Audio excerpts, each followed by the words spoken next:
আসসালামু আলাইকুম। আজকে আমি বাঁধাকপির পকোড়া তৈরি করে দেখাবো। এর জন্য আমি অর্ধেকটা বাঁধাকপি কুচি কুচি করে কেটে লবণ দিয়ে মাখিয়ে রেখে দিয়েছিলাম প্রায় 15 থেকে 20 মিনিটের মতো। দেখতেই পাচ্ছেন অনেক চিকন চিকন করে কেটেছি, আর লবণ দেওয়ার কারণে এটা মিশে গিয়েছে। মিশে তারপর অনেকটা পানি বের হয়েছে। এখন এভাবে হাত দিয়ে চেপে চেপে পানিগুলো ছেঁকে তারপর অন্য একটি প্লেটে নিয়ে নিচ্ছি। ভালো করে চেপে চেপে পানিগুলো ছেঁকে নিচ্ছি। পানিগুলো ছেঁকা হয়ে গেলে এর মাঝে দিয়ে দিচ্ছি পেঁয়াজ কুচি আর কাঁচামরিচ কুচি।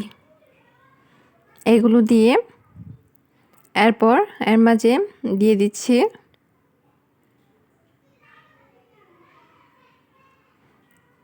একটু রসুন বাটা, আধা চামচ রসুন বাটা, আধা চা চামচ আদা বাটা, আর আধা চা চামচ জিরা বাটা। আর এখানে দিয়ে দিচ্ছি 1 কাপ পরিমাণ চালের গুঁড়া। এই পকোড়াটা যেন আঠালো হয়, আঠালো আঠালো ভাব হয় আর মচমচে হয় খেতে, সেই জন্য চালের গুঁড়া দিয়ে দিলাম 1 কাপ পরিমাণ। এরপর দিয়ে দিলাম অল্প পরিমাণ বেকিং সোডা, আর দিয়ে দিচ্ছি 1 চা চামচ লাল মরিচের গুঁড়া, আধা চা চামচ হলুদের গুঁড়া, আর আধা চা চামচ লবণ। লবণটা কম করে দিলাম যেহেতু আগে লবণ মাখিয়ে তারপর রেখে দিয়েছিলাম, তাই পরে যদি লবণ না হয় তাহলে আবার দিতে পারবো। আর দিয়ে দিচ্ছি একটা ডিম।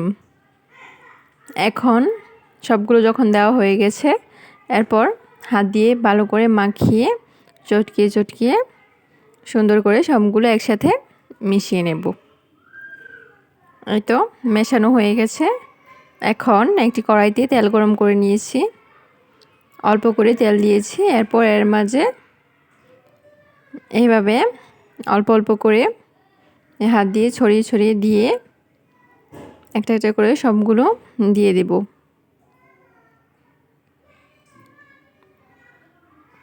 সবগুলো একইভাবে দেওয়া হয়ে গেলে আস্তে আস্তে উল্টিয়ে পাল্টিয়ে অল্প আঁচে সুন্দর করে ভেজে নেব।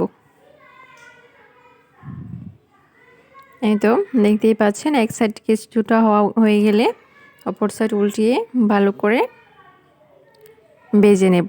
ভাজা হয়ে গেলে তারপর নামিয়ে নেব।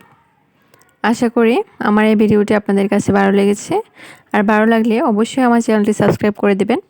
আর পুরো ভিডিওটি দেখার জন্য অসংখ্য ধন্যবাদ। আল্লাহ হাফেজ।